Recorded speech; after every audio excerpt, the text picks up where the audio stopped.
জাতীয় পার্টি চায় যে সকল ইসলামী দলগুলোর মধ্যে সুসম্পর্ক থাকবে, সকলের মধ্যে সুন্দর সমঝোতা থাকবে, সকলের মধ্যে সৌভাগ্য সম্প্রীতি সদ্ভাব থাকবে, ভ্রাতৃত্ব থাকবে, একে অপরের সাফল্যে উদ্ভাসিত হবে, খুশি হবে, একে অপরের ব্যর্থতায় তারা সহমর্মিতা জানাবে, তার দুঃখ প্রকাশ করবে, আরেকজনকে এগিয়ে যেতে সহযোগিতা করবে।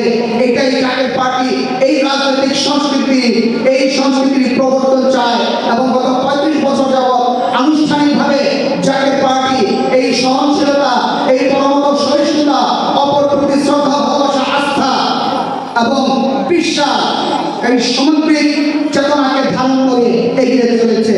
যখন ভোটের তফসিল ঘোষণা হয় তখন আমরা দেখতে পাই যে বৃহৎ রাজনৈতিক দলগুলো, যারা মাঝারি সারি দল আছে, তার চেয়ে ছোট দল যারা আছে, তারা উপেক্ষিত হয়ে যায়। তারাই ভোটের মাঠ দখল করে, তারাই রাজনীতির মাঠ দখল করে। এই যে দখলদারিত্ব, এই যে নগদের সর্বোচ্চ বার 167 টাকা রিচার্জে পাবেন 1 লাখ টাকা পুরস্কার। আরো আছে প্রতি সপ্তাহে পুরস্কার ও ক্যাশব্যাক। সবকিছুতে এটাকে ম্যানিপুলেট করা, তার ফল আজকে আমরা হাতে পাচ্ছি। জনগণের আস্থা চলে গেছে রাজনীতিবিদদের উপর থেকে, জনগণের আস্থা চলে গেছে ভোটের উপর থেকে। জনগণ রাজনীতি বিমুখ হয়েছে, ভোট বিমুখ হয়েছে।